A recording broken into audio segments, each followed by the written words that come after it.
বলে খাঁটি মুসলমান হইল ওই মুসলমান যে মুসলমানের হাত থেকে এবং মুখ থেকে অপর মুসলমান নিরাপদ থাকে। তার মুখ থেকেও নিরাপদ, তার হাত থেকেও নিরাপদ, মানে মুখেও কখনো গালিগালাজ সে তার ভাইকে করে না, মুখেও কখনো কটু কথা করে না, মুখ দ্বারা কখনো কষ্ট দেয় না, আর হাত দ্বারাও কি করে না, কষ্ট দেয় না। এই ব্যক্তি হলো খাঁটি মুসলমান। আমরা মুখেও কষ্ট দিই, কি করি, হাতেও কষ্ট দিই, মুখের দ্বারা ভাইকে ভাইয়ে এমন কথা বলে এক ভাই আরেক ভাইকে দেখলে মুখটা ফিরাইয়া আরেক দিকে চলে যায়। কেন রে ভাই? বলে এই কারণে হইল যে আমার মুখের কারণে, জবানের কারণে।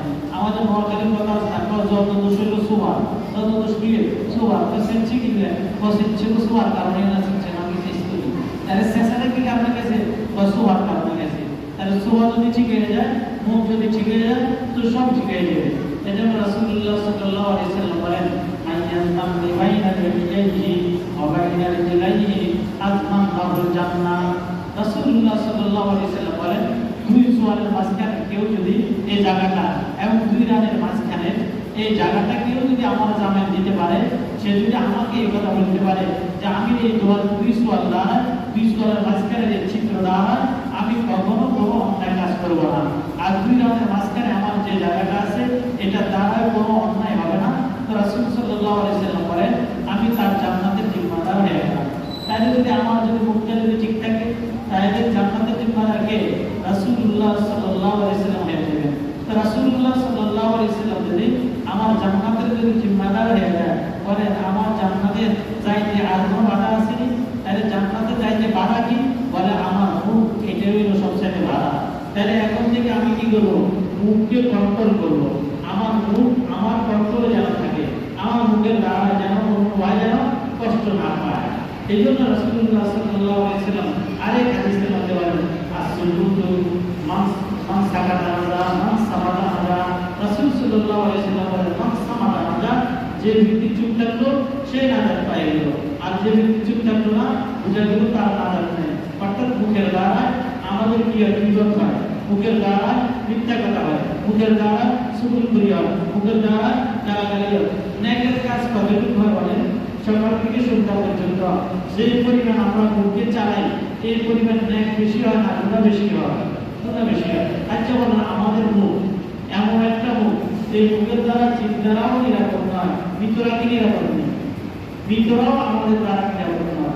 যে ব্যক্তি কবরে চলতেছে 70 বছর আগে, 50 বছর আগে, আর 100 বছর আগে, 1400 বছর আগে, এই ব্যক্তি আমাদের থেকে কি নয়, নিরাপদ নয়। ফোকাস সাইয়্যিদনা মুসা আলাইহিস সালাম নাউযুবিল্লাহ, তাকেও গালি দিতে কিছু লোক আছে কি করে না, তারা উল্টা ভোট করে না। আচ্ছা আমাদের নবী মুহাম্মদ রাসূলুল্লাহ সাল্লাল্লাহু আলাইহি ওয়াসাল্লাম 1400 বছর আগে দুনিয়া থেকে চলে গেছে, এখন কি কোনো ব্যক্তি গালি দেয় কিনা বলেন? দেয়। নাস্তিকেরা তারা আমাদের নবীকে গালি দেয়, কাফেররা আমাদের নবীকে গালি দেয়। মুসলমান কিছু নামদারি আছে যারা নামে মুসলমান, ইসলামের উপর চলে না, নাউযুবিল্লাহ, তারাও আমাদের নবীকে গালি দেয়। তাহলে বোঝা গেল আমাদের মুখ থেকে ভিতরাও কি নয়, নিরাপদ নয়। আচ্ছা আমাদের মুখ থেকে আমাদের দাদা নিরাপদ নেই, আমাদের বাবা নিরাপদ নেই, মৃত ব্যক্তি নিরাপদ নেই, আমাদের পড়োশী সেই ব্যক্তি কি নিরাপদ? সেও নিরাপদ নয়। কেউ যদি কথা বলে একটা কথা কোন ব্যক্তি খুব ভালো আসলো, মারা গেছে আর কি, তার বলে কে ভালো আসলো? এ ব্যক্তি পুরো মারা আসলো, এ ব্যক্তি সুখ খেত, এ ব্যক্তি ঘুষ খেত, তুই কেমন দেশে মারা? কেমন এরকম হয় কিনা? আচ্ছা আপনি যদি মৃত ব্যক্তির ব্যাপারে কি বোধ করলেন, তার পিছনে কারোর পিছনে কোনো কথা বলা, এটাকে কি বলে বলেন? কি বোধ বলে? এটাকে কি বোধ বলে? মৃত ব্যক্তির আপনি কি বোধ করলেন, এটা দ্বারা আপনার কতটুকু ক্ষতি হয়েছে, এটাকে আপনি বলতে পারবেন না, এটা আপনি বলতে পারবেন না। অথচ রাসূলুল্লাহ সাল্লাল্লাহু আলাইহি ওয়াসাল্লাম বলেন লা তাসুবুল মাউতা, তোমরা মৃত ব্যক্তিকে কি করো না, গালি দিও না, তোমরা মৃত ব্যক্তিকে গালি দিও না, এটা রাসূলুল্লাহ সাল্লাল্লাহু আলাইহি ওয়াসাল্লাম বলেছেন। অথচ আমরা এর বিপরীতে আমরা মৃত ব্যক্তিকেও আমরা গালি দিই। মৃত ব্যক্তি আমাদের নিরাপদ নয় আমাদের জিহ্বা থেকে। তাহলে মৃত ব্যক্তিকে যে আমরা গালি দিই, এই গালি দেওয়া এটা আমাদের জন্য ঠিক হলো কিনা বলেন? মৃত ব্যক্তির বিরুদ্ধে আমরা কথা বললাম, তাহলে মৃত ব্যক্তির আমরা কি ভোট করলাম? তো মৃত ব্যক্তির যদি আমরা কি ভোট করি, মৃত ব্যক্তি কি ভোট করার দ্বারা কার গুণ হয়েছে? মৃত ব্যক্তির কি ভোট করার দ্বারা আমার গুণ হলো। আচ্ছা মৃত ব্যক্তির কি ভোট করলে আমার উপরে যারা সমাজে বসবাস করে তাদের কোনো ফায়দা হবে কিনা বলেন? অর্থাৎ মনে করেন একজন ব্যক্তি জীবিত আছে, মনে করেন আপনাদের সমাজের মধ্যে, আমাদের সমাজের মধ্যে করে চুরি করে। একজন লোককে আমি দেখার পর বললাম, ভাই দেখো একটু রাত্রে দৃষ্টি সাবধানতা দিও, তুমি তো আমাদের এলাকাতে আসতে নতুন করে আমাদের এলাকার উন্নীত চোর। আচ্ছা এই কথা কেন বললাম আমি? এই কথা বলছি আমাদের এলাকায় যে নতুন করে আসছে তাকে এই কথা এই জন্য বললাম যেন সে চোরের হাত থেকে তার জিনিসটা রক্ষা পেতে পারে। এইরকম যদি কোনো ব্যক্তি যদি গীবত করে, এটা কি নিষেধ আছে না? এটা আরো বুঝতে হয়েছে বলে, এটা আরো বুঝতে হয়েছে। এরকম যদি কোনো জালিম সরকার যদি কারোর উপর যদি জুলুম করে, কোনো জাতির উপর যদি জুলুম করে, তো জালিম সরকারের গীবত করা এটা কি জায়েজ না না জায়েজ বলেন? এটাও জায়েজ। কারণ জালিম সরকারকে যেমন কেউ যেন ভোট না দিয়া তার জুলুমের মধ্যে যেন সহযোগিতা না করে, এই জন্য জালিম সরকারের বিরোধিতা করা এটা কি আছে? জায়েজ আছে। তাহলে জীবিত ব্যক্তি যদি আমরা গীবত করি, এটা উদ্দেশ্য হলো তার খারাপ দিক থেকে রক্ষা করা। তো মৃত ব্যক্তি গীবত করার দ্বারা কি হবে? রাসূলুল্লাহ সাল্লাল্লাহু আলাইহি ওয়াসাল্লাম একজন আয়েশা রাদিয়াল্লাহু তাআলার সাথে বসা, তো বসার এই মুহূর্তের মধ্যে একজন লোক আসতেছে। রাসূল সাল্লাল্লাহু আলাইহি ওয়াসাল্লাম বলেন, এই তার সমাজের সবচেয়ে দুষ্ট লোক, এই তার সমাজের সবচেয়ে কি দুষ্ট লোক। এই কথা বলার পরে এই লোকটা ঘরের ভিতরে ঢুকছে। ঢুকার পর রাসূল সাল্লাল্লাহু আলাইহি ওয়াসাল্লাম তার সাথে উত্তম আচরণ করছেন, ভালো ব্যবহার করছেন, খুব সুন্দর আচরণ করছেন। তাকে দেখে জানিয়ে দিলেন। সে যাওয়ার পরে আম্মা আয়েশা রাদিয়াল্লাহু তাআলা বলেন, হ্যাঁ আল্লাহ রাসূল, আপনি বললেন দুষ্ট লোক, আমাদের আপনি তার সাথে সৌজন্যমূলক আচরণ করছেন, তার সাথে ভালো আচরণ করছেন, এটা কেন করছেন? রাসূলুল্লাহ সাল্লাল্লাহু আলাইহি ওয়াসাল্লাম বলেন, তার এই কথা সে দুষ্ট, এই কথা বলে তোমাকে সতর্ক করা আমার উদ্দেশ্য, তোমাকে সতর্ক করা আমার উদ্দেশ্য। এইরকম দুষ্ট লোক থেকে সতর্ক করার জন্য তার জীবন করা কি আছে? রাসূলের এই হাদিস থেকে আমরা জানতে পারলাম এটা জায়েজ আছে। আর রাসূল সাল্লাল্লাহু আলাইহি ওয়াসাল্লাম বললেন, আমি তাকে সম্মান করছি তার দুষ্টুমি থেকে আমি রক্ষা পাওয়ার জন্য। এখন সে আমার কাছে আসছে, আমি যদি তাকে যদি সম্মান না করি তাহলে সে আমার ক্ষতি করবে। আচ্ছা বলেন, আমাদের সমাজের সবচাইতে কোন নিকৃষ্ট ব্যক্তি যদি টাকার মালিক হয়, সে কি হলো? কোটিপতি হয়ে গেল। এখন সে মনে করো আপনার কাছে আসছে, আসার পরে সে মনে করেন চেয়ারম্যান হলো, সে মেম্বার হলো, সে এমপি হলো, এরকম উপস্থ কোনো কর্মকর্তা হলো। তো যদি আপনার সামনে আসে, আপনি দেখার পরে যদি টাকা খুশি থাকেন, তাকে যদি সালাম না দেন, তাকে যদি মা না, সে বলবো এই ব্যক্তি আমাকে অসম্মান করছে। আচ্ছা আমি যখন সমাজের নেতৃস্থানীয় লোক, আমি দেখে ছাড়বো, আমি কি করবো? দেখে ছাড়বো। তাহলে এই ব্যক্তি যদিও দুষ্ট প্রকৃতির লোক, এই ব্যক্তি যদিও খারাপ লোক, এই ব্যক্তিকে সম্মান করা কি আছে? জায়েজ আছে। কি জন্য? তার দুষ্টুমি থেকে, তার ক্ষতি থেকে বাঁচার জন্য। আমি যে মৃত ব্যক্তিত্বে গীবত করলাম, যে ব্যক্তি মৃত্যুবরণ করলো তার গীবত করলাম, আমার দাদার গীবত করলাম, আমি নিজে অনেক কাছে আমার দাদা খুব খারাপ ছিল, সে যদি বাবা হইতো আজকে এই সমস্যা করতাম না। কি বলেন? অনেকে এইরকম বলে, কিন্তু বলতে যায় একটু চিন্তা করতেছি না আমি যে গীবত করলাম এই কথাটা আমার ঠিক বেশি কিনা। তো বলেন যে মৃত ব্যক্তির গীবত করার দ্বারা কখনোই যায় না। কেন যায় না? গীবত করি তো আরেকজনকে তার ক্ষতি থেকে রক্ষা করার জন্য, কিন্তু মৃত ব্যক্তির ক্ষতির সম্ভাবনা এখন নাই, সে আমার কোনো ক্ষতি করতে পারবে না, সুতরাং তার গীবত করা আমার জন্য কি নাই, এই নিশ্চিত জায়েজ হলো না। 2 নম্বর হলো, আপনি যদি কোনো ব্যক্তির যদি গীবত করেন, গীবত করার দ্বারা ওই ব্যক্তির যে ব্যক্তির গীবত করলেন তার কাছে মাপ চাওয়া আপনার জন্য কর্তব্য, তার কাছে মাপ চাওয়া কি আপনার জন্য কর্তব্য। সে যদি মাপ না করে তাহলে আপনার এই গুনাহ মাফ হবে না।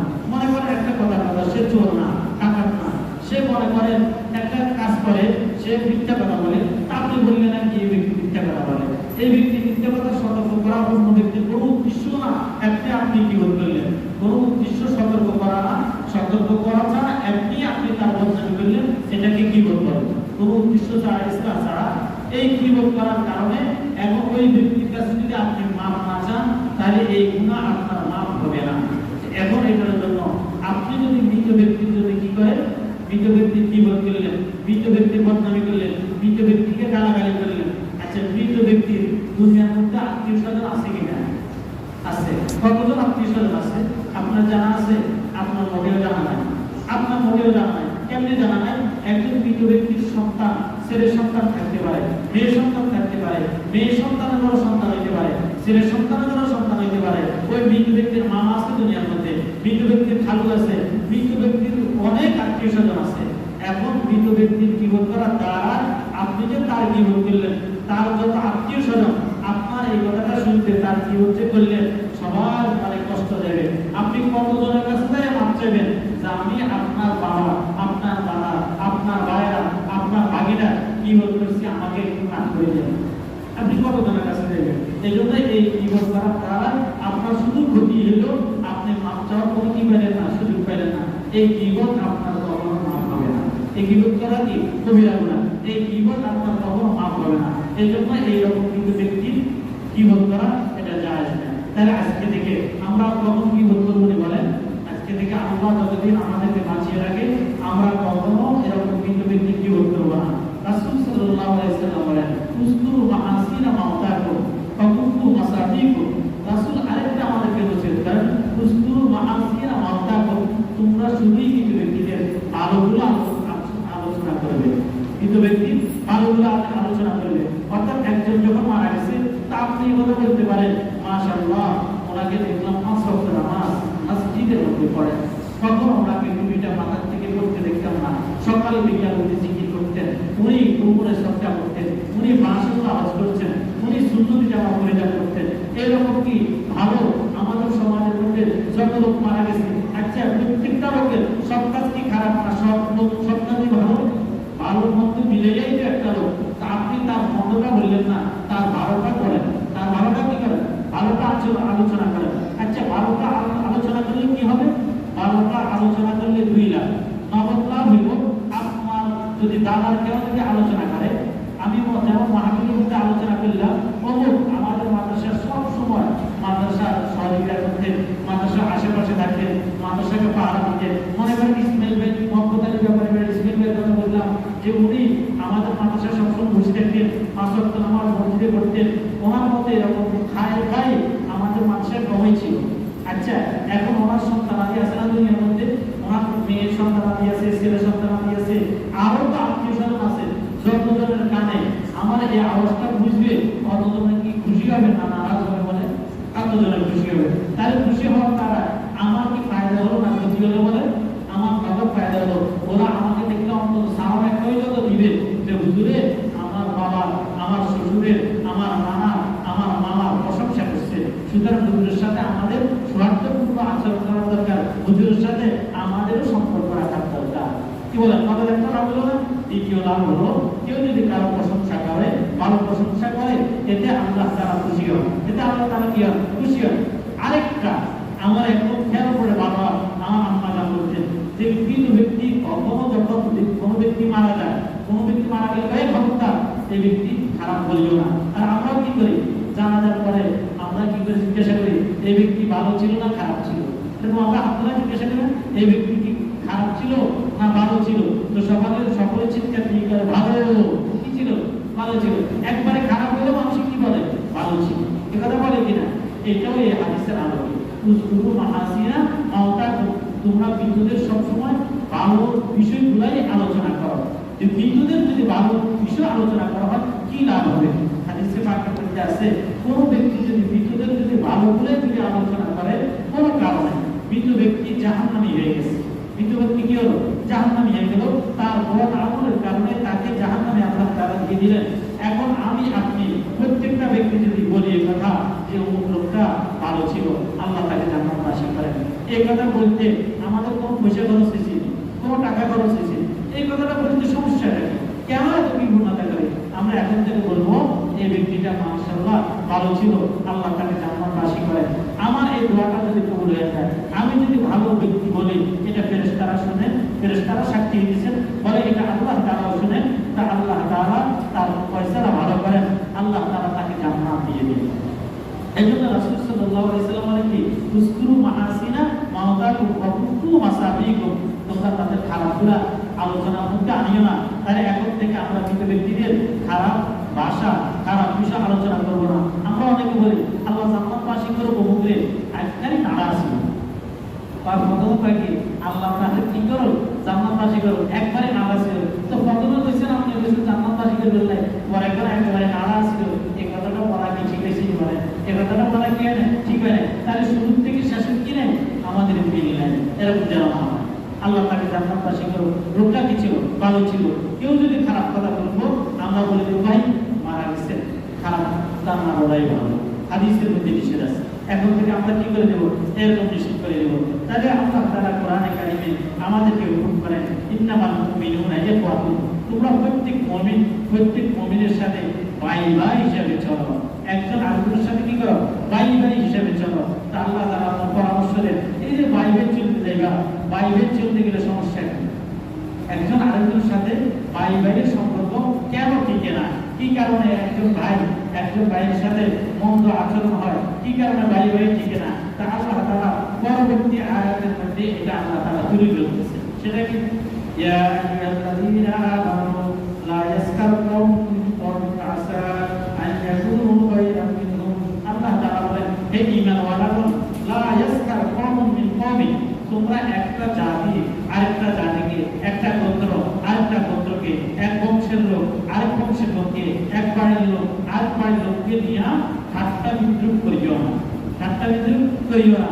অনেক সময় যদি বলা হয় এই কথা, অমুক বাড়ির লোক আরেক কি ভাড়া রাস্তার মধ্যে না বই আগে, রাস্তার মধ্যে কি করে, বসে পায়খানা করে, তাহলে তোরা ভাড়া কি এলে, মানে একজন লোক না বসে সামনে বসে হয়তো একটু বড় কথা কইছে আর কি, বেটা আমগো বাড়ির লোক একদম অমুক অফিসার, আমগো বাড়ির লোক এখন এরকম ভদ্র সমাজের এখন বড় হয়ে গেছে, তাহলে ওই দিনে না দেখছি রাস্তার মধ্যে বই আসতো অনেক অফিসার হয়েছে। এই কথা কি করলো, ঠাট্টা করলো, বলে যে একটা জাতি আরেকটা জাতিকে এরকম যেন কি করে, ঠাট্টা বিদ্রুপ না করে। আরে তোরা কিয়ের বংশ, তোর বংশ আমাদের জানা আছে, তোরা গোলামের বংশ না, তোরা কিয়ের বংশ না, গোলামের বংশ না। বলে এই জাতির কথা একটা লোক আরেকটা লোককে যেন কি করে না বলে, একটা জাতি আরেকটা জাতিকে যেন না বলে, এক বাড়ির লোক আরেক বাড়ির লোককে যেন না বলে, একজন লোক আরেকটা লোককে যেন না বলে। কেমন এটা কার কথা বলেন? এটা আল্লাহ তাআলার কথা। যেন এইরকম ঠাট্টা বিদ্রুপ যেন একে অন্যকে না করে। কেউ কাউকে যদি ঠাট্টা বিদ্রুপ করে তাহলে আল্লাহ তাআলা কি হন, নারাজ হন, আল্লাহ তাআলা নারাজ হবেন। এজন্য কেউ কোন ব্যক্তিকে ঠাট্টা বিদ্রুপ যেন না করে। আসা ইয়াকুনু খায়রান মিনহুম, তুমি যে জাতিকে, যে বাড়িওয়ালাদেরকে, যে বংশের লোককে তুমি ঠাট্টা বিদ্রুপ করলা, হ্যাঁ, এই কথা বলি অমুক বাড়ির লোক, আরে এরা কি মানুষ নাকি, এরা মানুষের জাত, এদের জাত ছিল মানুষ, এদের জাত ছিল গোলাম জাত, এরা কখনো ভালো না, এদের ওদের থেকে এরা খারাপ, বলে কিনা সাহাবাদের মধ্যে যখন বসে যে এক লোক আরেক লোককে এরকম ঘায়েল করে, এক বাড়ির লোক আরেক বাড়ির লোককে ঘায়েল করে ঠাট্টা বিদ্রুপ স্তরে এরকম কথা বলে, ঠাট্টা বিদ্রুপ করিও এরকম কথা বলা কি নয়, জায়েজ নয়। এরকম ঠাট্টা বিদ্রুপ করিও যদি কেউ কাউকে যদি কিছু বলে এটাও গুনাহ, এটা কি কবিরা গুনাহ। আম্মা জান আয়েশা রাদিয়াল্লাহু তাআলা আনহা তিনি বসে আছেন, তো বলেন যে উম্মে সালমা রাদিয়াল্লাহু আনহা, আম্মা আয়েশা এবং হাফসা রাদিয়াল্লাহু তাআলা দুজন বসা। উম্মে সালমা রাদিয়াল্লাহু তাআলা তিনি কোমরের মধ্যে একটা সাদা কাপড় বাঁধছেন, সাদা কাপড় ঘিরে দিয়েছেন, ঘিরে দেওয়ার পরে ঘটনাচক্রে সাদা কাপড় একটু বাড়তি পিছনের দিকে হয়ে গেছে। এখন আম্মাজানদের মধ্যে একজন আম্মাজান বলেন, হাফসার পিছনে যেটা ঝুলতেছে এটা যেন পুকুরের ল্যাস। এটা কিসের ল্যাস? বলে এটা পুকুরের ল্যাস। আল্লাহ তাআলা এই পরিপ্রেক্ষিতে এই আয়াত নাযিল করেছেন যে একজন আরেকজনকে নিয়ে যেন কি করে, ঠাট্টা বিদ্রুপ না করে। তাই এই ছোট্ট একটা বিষয়, একটা কাপড়কে বাঁধলো, কাপড় ঝুলি রইলো, আর এটাকে আমাদের আম্মাজানদের মধ্যে একজন বলছে কি যেন এটা একটা পুকুরের ল্যাস। এই কথা বলার পরে জিবরাইল আলাইহিস সালাম রাসূলের কাছে আসে বলতেছে একটা জাতি আরেকটা জাতিকে নিয়ে যেন বিদ্রুপ না করে, এই নবী আপনি ঈমানওয়ালাদেরকে বলে দেন। তাহলে সাধারণ এই একটা সাধারণ বিষয় যদি কঠিন হইতে পারে, আমরা কি পরিমাণ একজন আরেকজনকে নিয়ে ঠাট্টা বিদ্রুপ করি, আমরা এক সমাজের লোক আরেক সমাজের লোককে নিয়ে কি রকম ঠাট্টা বিদ্রুপ করি, বলে এটা সম্পূর্ণভাবেই কবিরা গুনাহ। আজকে থেকে অতীতের জীবনের শুরু থেকে এ পর্যন্ত আমরা মানুষকে নিয়ে ঠাট্টা বিদ্রুপ করছি কিনা বলেন? কত বন্ধুকে নিয়ে ঠাট্টা বিদ্রুপ করছি। ছাত্র জীবনে যখন মাদ্রাসা করতাম তো একটা কাগজের মধ্যে লিখে দিতাম আমি চোর, এটা বলে একটা তার মধ্যে আটকে তার পিছনে জামার মধ্যে আটকে দিতাম, তো সকলে তাকে বলতো আমি চোর আমি চোর। এই কথা বলে আমরা ঠাট্টা বিদ্রুপ করতাম অন্যের সাথে। এই যে একটা ঠাট্টা বিদ্রুপ করতাম, হাসির চলে করছিলাম, মনে করি যে এটা যে গুনাহ হবে। এখন আজকে করোনা আয়াত থেকে জানতে পারলাম এরকম কেউ যদি কাউকে যদি ব্যাংঘাত করে তাহলে সে কি করবে বলেন? সে কবিরা গুনাহ করলো। সে কি করলো? কবিরা গুনাহ করলো। একজনের চেহারা দেখতে ভালো না, একজনের চেহারা দেখতে কি না ভালো না, চেহারা আকৃতি প্রকৃতি ভালো না, তো সে তাকে বললো কি মানকি, কি বললো মানকি, মানকি মানে কি বানর। এই যে একজন আরেকজনকে এইরকম ঠাট্টা বিদ্রুপ করলো, বলে এটা কি বললো? কবিরা গুনাহ করলো। এই কবিরা গুনাহ যে করলাম ঠাট্টা বিদ্রুপ করে, আজকের অতীত থেকে এ পর্যন্ত যে জানলাম এটা কবিরা গুনাহ। আচ্ছা আমরা কখনো ঠাট্টা বিদ্রুপের পরে কখনো দোয়া করছি? আমরা কখনো কখনো তোবা করি নাই, গুনাহই তো মনে করি নাই, গুনাহ মনে করলেই তা তোবা করতাম। এখন আমরা জানলাম ঠাট্টা বিদ্রুপ করা কবিরা গুনাহ, তাহলে এখন থেকে আমরা পারবো না এটা যে আজ থেকে আর কখনো আমরা ঠাট্টা বিদ্রুপ করবো না, পারবো না ইনশাআল্লাহ। আল্লাহ আমাদের সকলকে এরকম ঠাট্টা বিদ্রুপ থেকে আল্লাহ সকলকে হেফাজত করুন। এরপরে বলেন কি ওয়ালা নিসাউন মিন নিসাইন আসা আন ইয়াকুনা খায়রান মিনহুন্না, এরপরে একজন মহিলা আরেকজন মহিলাকে কি বলে ঠাট্টা বিদ্রুপে অনেক কথা বলে, আরে তোদের বংশ ভালো না, তোদের বংশ কি না ভালো না।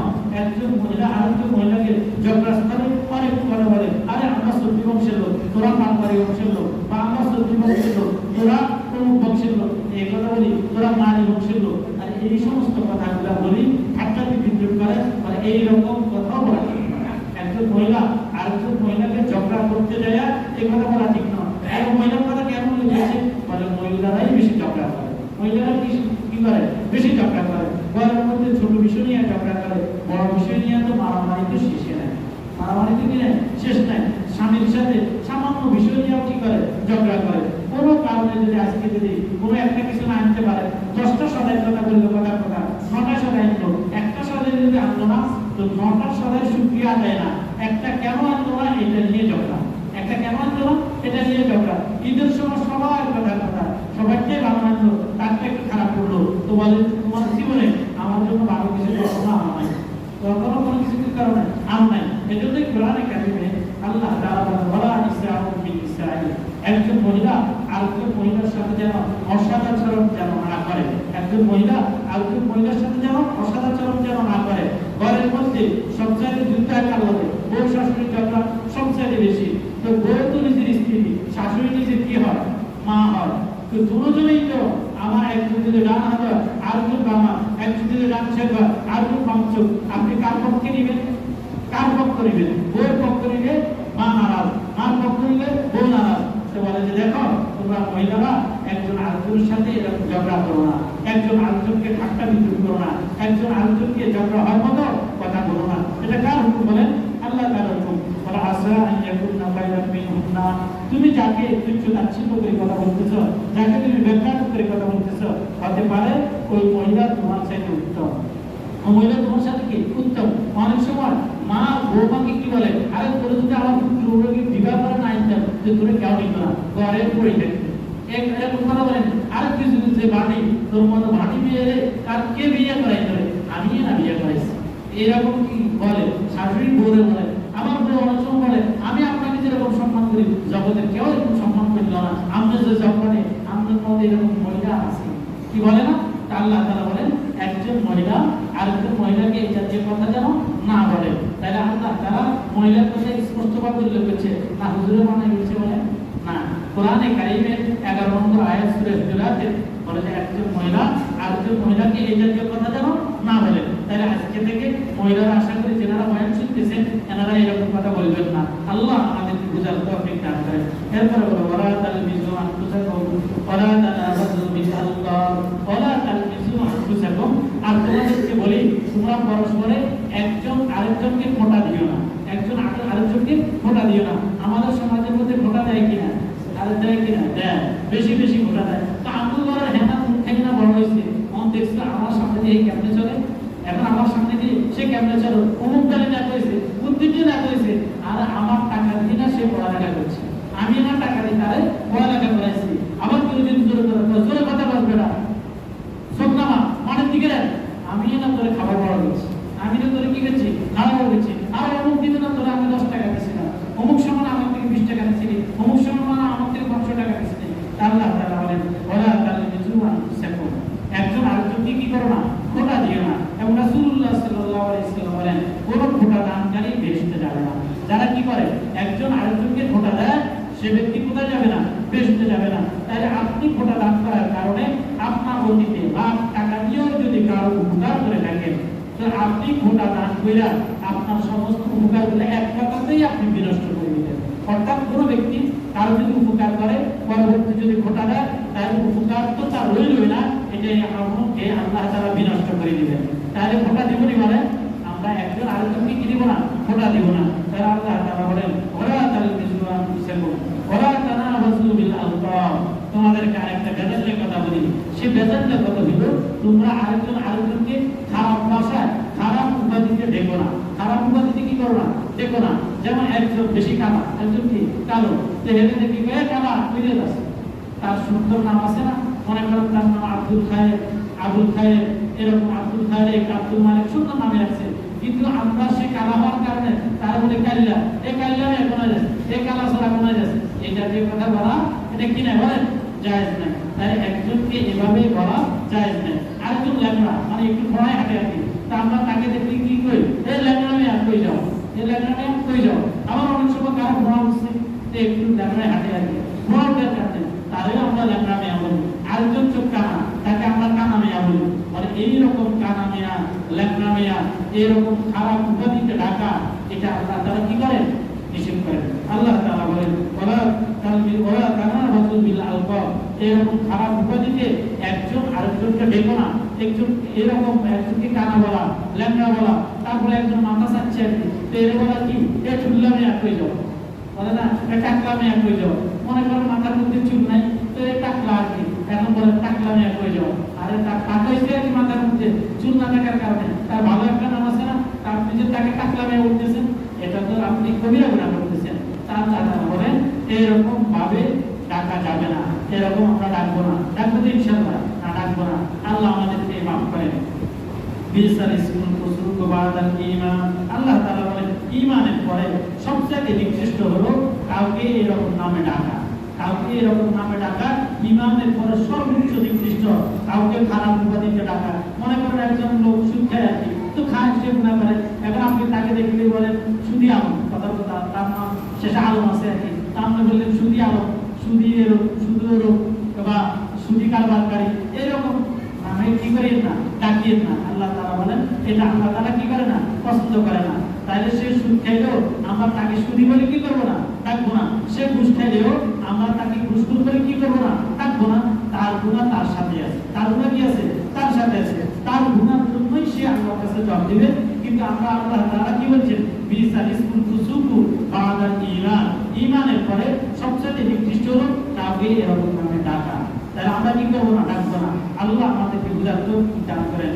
ওয়ামান লাম ইয়াকুন ফাউলাইকা হুমুজ যালিমুন, এই সমস্ত যে কথাগুলো বললাম, যে কোনো ব্যক্তি কাউকে খারাপ উপাধিতে ডাকা, কাউকে খোটা দান করা, কাউকে ঠাট্টা বিদ্রুপ করা, এই কাজগুলো কোনো ব্যক্তি যদি না ছাড়ে, এগুলো করার পরে কোনো ব্যক্তি যদি তাওবা না করে, তাহলে তারা বলেন ফাউলাইকা হুমুজ যালিমুন, এরাই সবচেয়ে সমাজের মধ্যে বড় জালেম, এরাই সবচেয়ে বড় অপরাধী, এরাই সবচেয়ে বড় গুনাহগার। তাহলে অন্যকে খাটো করতে যায়, অন্যকে খোটা দিতে যায়, অন্যকে খারাপ উপাধিতে ডাকতে যায়, আমি কি করলাম, আমি তো জাহান্নামে হইলাম। তাহলে আমি আজকে থেকে কি করবো না বলেন, আমি আজকে থেকে এই সমস্ত পরিহার করবো। তাহলে আল্লাহ তাআলা আমাদেরকে পরামর্শ দিচ্ছেন 10 নম্বর আয়াতে, ইন্নামাল মুমিনুনা ইখওয়াতুন, সমস্ত মুমিন তোমরা ভাই ভাই, তোমরা একে অপরের ভাই ভাই হিসেবে সমাজের মধ্যে চলবা। কয়েকটা কারণে তোমাদের সমাজের মধ্যে তোমরা ভাই ভাই হিসেবে চলতে পারো না। এর কারণ হলো কি, একজন আরেকজনকে ঠাট্টা বিদ্রুপ করো, একজন আরেকজনকে তোমরা খারাপ প্রভাব দিতে ডাকো, যে তোমরা এখন থেকে এগুলোকে ছেড়ে দাও, ছেড়ে দিলে তোমরা ভাই ভাই হয়ে গেলাম। তাহলে আমরা এখন থেকে একজন আরেকজনকে ঠাট্টা বিদ্রুপ করবো না, একজন একজনকে ইহসান করে তাকে খোটা দিব না, একজন আরেকজনকে খারাপ উপাধিতে ডাকবো না, তার খারাপ নামে ডাকবো না, তাকে খারাপ করে ডাকবো না। আল্লাহ আমাদেরকে উজাড় করতে চান করেন, আল্লাহ আমার করার করতে চান করেন। সুবহান।